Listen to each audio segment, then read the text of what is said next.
আমরা যদি লক্ষ্য করি আমাদেরকে এমন এক বিষধর সাপ কামড়াচ্ছে, প্রতিনিয়ত সকালেও কামড় দেয়, দুপুরেও কামড় দেয়, রাতেও কামড় দেয়।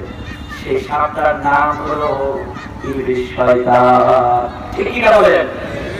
এই ইবলিস শয়তান, এই শয়তান যাকে কামড় দেয় তার ঈমানের স্বাদ নষ্ট হয়ে যায়, আমল তার নষ্ট হয়ে যায়। তার এই শরীরটা একটা শুধু শরীর, তার ভিতরে কিছুই নাই। সুতরাং আমরা আমাদের অন্তরকে পরিতৃপ্ত করবো, অন্তরের কিছু খোরাক দিব।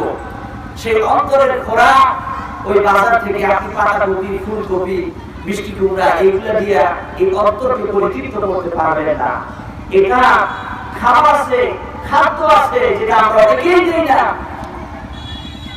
অন্তরের খাদ্য এবং খাবার হলো জিকরুল্লাহ, তেলাওয়াতুল কোরআন। সুবহানাল্লাহ।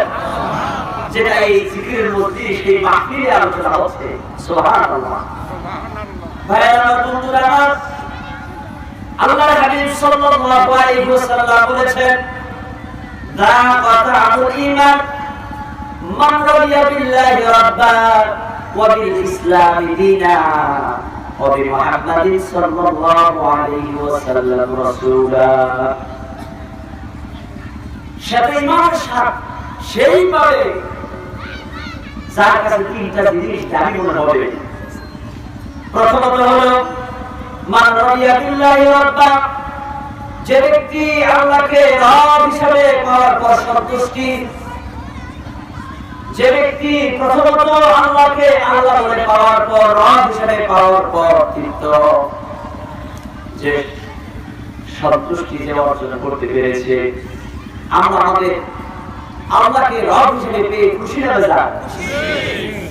আসতে বলেন যে বলেন না আলহামদুলিল্লাহ বলেন। ইসলামী দীনা, দ্বিতীয়ত হলো যারা ইসলামকে ধর্ম হিসেবে পাওয়ার পর খুশি। তৃতীয়ত হলো মুহাম্মাদিন সাল্লাল্লাহু আলাইহি ওয়াসাল্লাম রাসূলুল্লাহ। তৃতীয় নাম্বার হলো যারা বিশ্বনবী মুহাম্মদুর রাসূলুল্লাহ সাল্লাল্লাহু আলাইহি ওয়াসাল্লামকে রাসূল হিসেবে পাওয়ার পরে খুশি হবে, যারা সন্তুষ্টি হবে। এই তিনটা বিষয়, যারা আল্লাহকে রব হিসেবে পেয়ে খুশি, ইসলামকে ধর্ম হিসেবে পেয়ে খুশি এবং নবী মুহাম্মদ সাল্লাল্লাহু আলাইহি ওয়াসাল্লামকে রাসূল হিসেবে পেয়ে খুশি। সুবহানাল্লাহ। এই তিনটা বিষয় পেয়ে আমরা খুশি হবে স্যার? খুশি। আলহামদুলিল্লাহ বলেন। সম্মানিত হাজির, এই পৃথিবীতে যত নবী রাসূল আগমন করেছেন, সকল নবী রাসূল দাওয়াতি কাজ করেছেন, দ্বীনের দাওয়াত দিয়েছেন, এক আল্লাহর ঈমান আনার জন্য বলেছেন। আল্লাহ তাআলা কোরআনুল কারীমের মধ্যে বলেন, ওয়ালাকাদ বা'আথনা ফী কুল্লি উম্মাতিন রাসূলা আন ইয়া'বুদুল্লাহা ওয়াজতানিবুত তাগুত। সুবহানাল্লাহ। আল্লাহ তাআলা বলেন, বাবাদর থেকে শেষ নবী মুহাম্মদ সাল্লাল্লাহু আলাইহি ওয়াসাল্লাম পর্যন্ত আমি যতজন নবী রাসূল দুনিয়াতে পাঠিয়েছি, সকলের দায়িত্ব ছিল এক আল্লাহ দাওয়াত দেওয়া এবং তাগুতি শক্তি থেকে মানুষদেরকে বিরত রাখা। এই পৃথিবীতে সকল নবী রাসূল তারা দাওয়াতি কাজ করেছেন, দাওয়াত দিয়েছেন লা ইলাহা ইল্লাল্লাহ। কি দাওয়াত দিয়েছেন? লা ইলাহা ইল্লাল্লাহ, আল্লাহ ছাড়া কোনো মাবুদ নাই। এই দাওয়াত প্রত্যেক নবী রাসূল দিয়েছেন। হযরত আদম আলাইহিস সালাতু ওয়াস সালাম দাওয়াত দিয়েছেন লা ইলাহা ইল্লাল্লাহ। আদম সফিউল্লাহ। হযরত ইব্রাহিম আলাইহিস সালাতু ওয়াস সালাম তিনি দাওয়াত দিয়েছেন লা ইলাহা ইল্লাল্লাহ। ইব্রাহিম খলিলুল্লাহ। হযরত সাইয়েদনা মুসা আলাইহিস সালাতু ওয়াস সালাম দাওয়াত দিয়েছেন লা ইলাহা ইল্লাল্লাহ। মুসা কালিমুল্লাহ। হযরত সাইয়েদনা ঈসা আলাইহিস সালাতু ওয়াস সালাম দাওয়াত দিয়েছেন লা ইলাহা ইল্লাল্লাহ। ঈসা রূহুল্লাহ। সর্বশেষ নবী, শেষ নবী মুহাম্মদুর রাসূলুল্লাহ সাল্লাল্লাহু আলাইহি ওয়াসাল্লাম তিনি দাওয়াত দিয়েছেন লা ইলাহা ইল্লাল্লাহ মুহাম্মাদুর রাসূলুল্লাহ সাল্লাল্লাহু আলাইহি ওয়াসাল্লাম। প্রত্যেক নবী রাসূল তারা একই দাওয়াত দিয়েছে, কথা ঠিক কিনা? যার কারণে আমরা দেখতে পাই প্রত্যেক নবী রাসূলদের কথা, তাদের কাজ একই রকম ছিল। এক আল্লাহর দাওয়াত তারা দিয়েছে, তারা শান্তির কথা বলেছে। আজ পৃথিবীর মানুষ শান্তি খুঁজে পায় না। মানুষ শান্তির জন্য আর ধর্ম হয়ে ঘুরছে। পৃথিবীর মানুষ তাদের কাছে শান্তি নামক এই শব্দটা আজকে উদার অদৃশ্য। মনে হয় শান্তি কোন ব্যক্তির না ছিল, তার বাপ মারা গেছে, তার দাদা মারা গেছে, তার পূর্বপুরুষ সব মারা গেছে। এখন এই শান্তির ঘরে বাতি জ্বালানোর মতো তারা কেউ নেই, ঠিক কিনা? মানুষ শান্তি কিভাবে পাবে? এই পৃথিবীতে যত ধরনের মানুষ আছে, যত সংখ্যক মানুষ, তত ধরনের মত, তত ধরনের পথ এবং মত পার্থক্যে ভরপুর। কিন্তু দুটা বিষয় নিয়ে মানুষ একমত। কয়টা বিষয়? দুটা বিষয় নিয়ে মানুষ একমত। একটা হলো পৃথিবীর মানুষ শান্তি চায়। আমরা সবাই শান্তি চাই, ঠিক কিনা? শান্তি চাই নাকি? সবাই শান্তি চাই, ঠিক কিনা? দ্বিতীয় আরেকটি বিষয় হলো এই পৃথিবীতে ছেড়ে চলে যেতে হবে, মানুষ মারা যাবে, মৃত্যুবরণ করবে। এই দুটা বিষয় নিয়ে কারো কোনো দ্বিমত নাই, কথা ঠিক কিনা? এই পৃথিবীতে বহু মানুষ শান্তির জন্য কাজ করেছে। প্রকৃতপক্ষে ইসলাম ছাড়া, দিন ছাড়া, ধর্ম ছাড়া পৃথিবীর কোন মানুষকে শান্তি দিতে পারে না, ঠিক কিনা? আমরা পৃথিবীর ইতিহাস যদি লক্ষ্য করি তাহলে দেখতে পাই এই পৃথিবীতে বড় বড় দার্শনিক, বুদ্ধিজীবী তারা তাদের চিন্তা প্রসূত জ্ঞান দিয়ে মানুষদেরকে শান্তির কথা বলেছে। কার্ল মার্কস, লেনিন, মার্কসিন সেতু, এই বিভিন্ন ধরনের নামের ব্যক্তিরা তাদের চিন্তা মস্তিষ্ক থেকে যে জ্ঞান এসেছে, এই জ্ঞান দিয়ে কথা বলে মানুষদেরকে শান্তির কথা শিখিয়েছে। আমরা দেখতে পাই পৃথিবীতে বিভিন্ন ধরনের মতবাদ আছে। গণতান্ত্রিক মতবাদ, সমাজতান্ত্রিক মতবাদ, নাস্তিকবাদ, অর্থনৈতিক মতবাদ, বিভিন্ন ধরনের পুঁজিবাদী মতবাদ সহ এই পৃথিবীতে বিভিন্ন ধরনের মতবাদ আছে। আছে কি নাই? বড় বড় বুদ্ধিজীবী তারা শান্তির কথা বলতে গিয়ে তারা বলেছেন এই পৃথিবীতে শান্তি প্রতিষ্ঠা হবে যদি মানুষের প্রধান যে সমস্যা এটা যদি সমাধান করা যায়। প্রথম প্রবলেমটা হলো মানুষের পেট নিয়ে। কি নিয়ে? যত সমস্যা হলো এই পেট। এই পেটটাকে বাঁচানোর জন্যই মানুষ যা যা করছে, হালাল হারাম, ভালো মন্দ, সত্য মিথ্যা সব কিছুই বাড়াই ফেলেছে, ঠিক কিনা? কোনটার শান্তি দেওয়ার দিতে যায়, পেটটার ভালো রাখতে যায়। পেট আছে যেখানে, মানুষ আছে সেখানে, কথা ঠিক কিনা? এই পেটটাকে কেন্দ্র করেই সব সমস্যা। এই পেটটার ভিতরে কি দিবে, কি খাবে না খাবে, এই সমস্যাই হলো সবচেয়ে প্রধান সমস্যা। এক শ্রেণীর দার্শনিক তারা এই গবেষণা করে তারা একটা ফল পৃথিবীর মানুষের কাছে দিল যে পেটের সমস্যা যদি সমাধান করা যায় তাহলে পৃথিবীর মানুষ শান্তি পাবে। তার কিছুদিন পর আরেকজন দার্শনিক এসে বলল যে পৃথিবীর মানুষের পেট নিয়ে কোনো সমস্যা নাই, মানুষ খাইলেও আছে, না খাইলেও আছে, বরঞ্চ মানুষ খায় আরো বেশি মরে, ঠিক কিনা? মানুষ যত মরেছে খাইয়েই মরেছে, ঠিক কিনা? না খেয়ে খুব কম মানুষই মরে।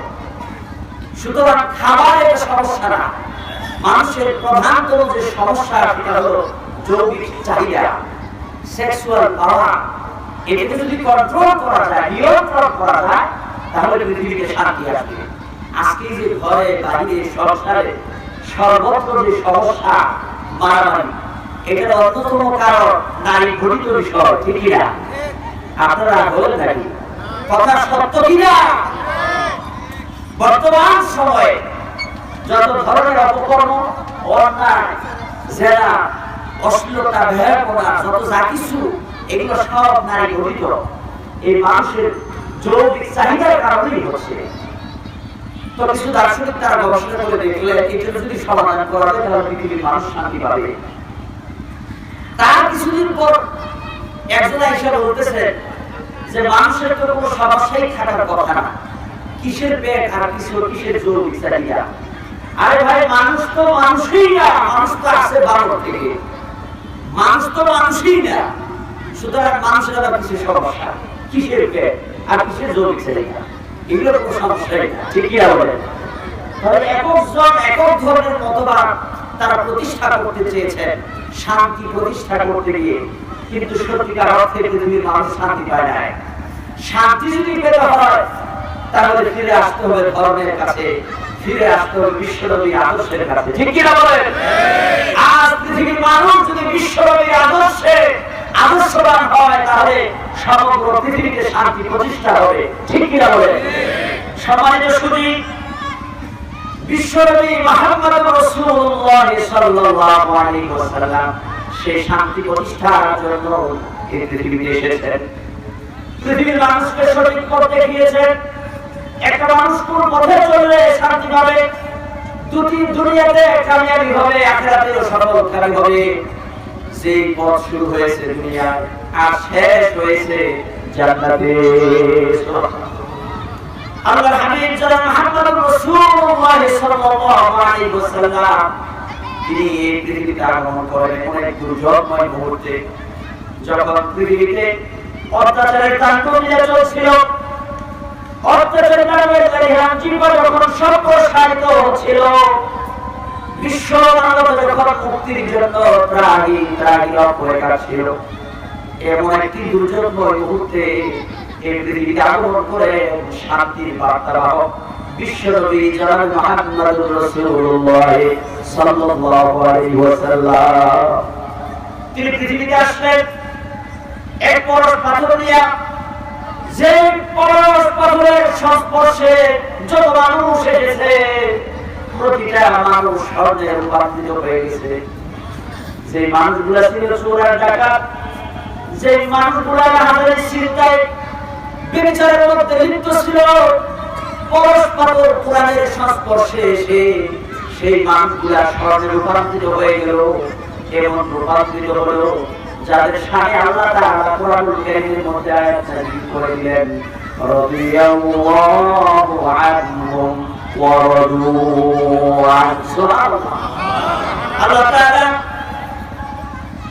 আল্লাহর হাবিব মুহাম্মদ সাল্লাল্লাহু আলাইহি ওয়াসাল্লামকে যে আদর্শ নিয়ে পৃথিবীতে পাঠালেন, আজ সমগ্র পৃথিবীর মানুষ যদি সেই আদর্শে আদর্শবান হয় তাহলে পৃথিবীতে শান্তি আসবে, ঘরে ঘরে শান্তি আসবে, সমাজে শান্তি আসবে, রাষ্ট্রে আন্তর্জাতিক প্রতিটা ক্ষেত্রে শান্তি প্রতিষ্ঠা হয়ে যাবে। সেজন্য ফিরে আসতে হবে বিশ্বনবীর আদর্শের কাছে। আজ আমাদের কাছে বিশ্বনবীর জীবনী নাই, আমরা কারো মানুষের জীবনী পড়ি। আজকে বিশ্ববিদ্যালয়গুলোতে বিভিন্ন মতবাদ পড়ানো হয়, কিন্তু বিশ্বনবীর জীবনী পড়ানো হয় না। ঠিক কিনা বলে? যদি শান্তি প্রতিষ্ঠা করতে হয় তাহলে স্কুল, কলেজ, বিশ্ববিদ্যালয়, মাদ্রাসায় তো বিশ্বনবীর জীবনী তো আছে, পাশাপাশি প্রতিটা ক্ষেত্রে বিশ্বনবীর জীবনী সিলেবাস দিতে হবে। ঠিক কিনা? আজকে উচ্চ শিক্ষায় শিক্ষিত হচ্ছে জাতি অনেক শিক্ষিত, কিন্তু বিশ্বনবীর আদর্শ সম্পর্কে তাদের জানা নাই, বিশ্বনবীর জীবনে তারা বলে নাই। যার কারণে আমরা বর্তমান সময়ে দেখতে পাই বড় বড় শিক্ষিত ভাইরা যাদের নামের শুরুতে এত টাইটেল, এত উপাধি, তাই আল্লাহ রাসূলকে গালি দেয়। ঠিক কি না বলেন?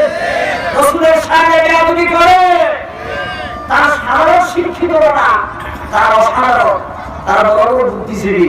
এত বুদ্ধিজীবী, বুদ্ধি এত বেশি হয়ে গেছে, তারা রাসূলকে ছোট করে দেখে রাসূলের জীবনের বিভিন্ন দিক নিয়ে তারা মানুষের সামনে ফেতনা তৈরি করে।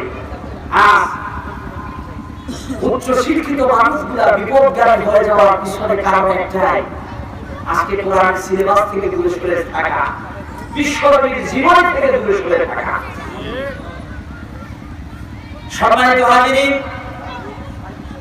আল্লাহর হাবিব জনাব মুহাম্মদুর রাসূলুল্লাহ সাল্লাল্লাহু আলাইহি ওয়াসাল্লাম 570 খ্রিস্টাব্দে এই পৃথিবীতে আগমন করেন। আমরা নবীর জীবন যদি না জানি তাহলে আমরা কারো সাদৃশ্যবান হব। আজকে আমরা যুব সমাজের দিকে তাকালে দেখা যায় ছোট্ট ছোট্ট তারা প্যান্ট পরে, এমন প্যান্ট পরে তাদের সদর খুলে যায়, তাদের চুলের কাটিং এত, বিভিন্ন খেলোয়াড় তাদের জার্সি গুলো গায়ে দেখা যায়, তাদের চেহারার মধ্যে বিভিন্ন খেলোয়াড়দের আকার আকৃতি। আজকে তারা বিভিন্ন খেলোয়াড় সম্পর্কে জানে, বিভিন্ন ব্যক্তি সম্পর্কে জানে, কিন্তু মুসলমানদের জন্য যে আদর্শ বিশ্বনবী তার জীবনী তারা জানে না, ঠিক কিনা?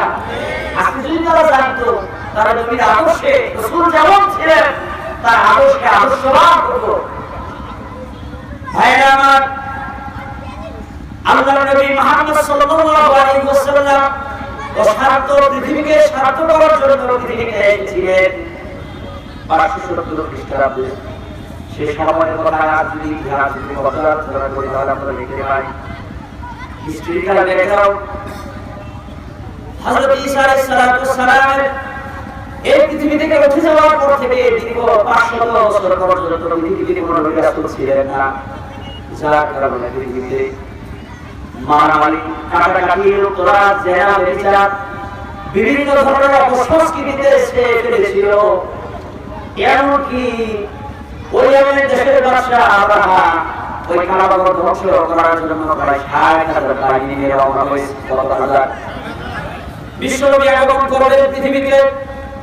আগমনের 50 দিন পূর্বের ঘটনা। ইয়েমেন দেশের বাদশা আব্রাহা 60,000 সৈন্যবাহিনী নিয়ে কাবাগর ধ্বংস করার ষড়যন্ত্রে কাবাগরকে শেষ করে দেওয়ার জন্য সামনের দিকে অগ্রসর হচ্ছে। এর পিছনে কারণ হলো আব্রাহার সাথে দেখলো আরব দেশে মানুষেরা কাবাগর কেন্দ্রিক কাবাগরকে দাওয়াত করার জন্য পৃথিবীর বিভিন্ন প্রান্ত থেকে ছুটে আসে।